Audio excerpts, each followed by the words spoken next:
Hi, my name is Grace. I'm one of the pharmacists here at Town and Country Compounding Pharmacy.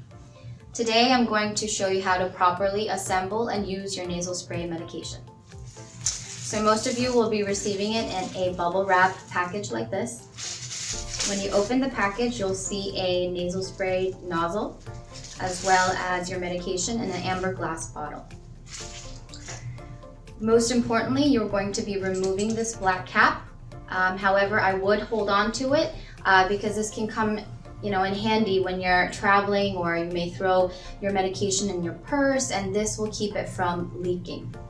All right, so this is your nozzle. You'll be screwing this on. Just make sure it's tight. And this is the most important step that you'll be doing before you first use your medication. So you'll be priming it by removing this cap. And it is best to do this probably over a sink in the bathroom or your kitchen.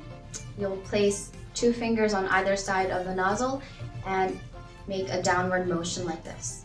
And it'll take a couple sprays, pumps before you'll get a full actuation. And when you do, this is fully primed and ready for use. You can put it gently under your nostril, tilt your head, and spray according to the doctor's instructions. Make sure you read all your storage labels. Some of these medications require refrigeration. Make sure that you store it upright wherever you are storing. And you also want to make sure that you give it a good stir and a mix before each administration. Here at Town and Country, we do a variety of nasal spray medications, including ketamine nasal sprays, oxytocin. We do synapsin, RG3, and as well as antifungal and antibacterial nasal sprays, to name a few.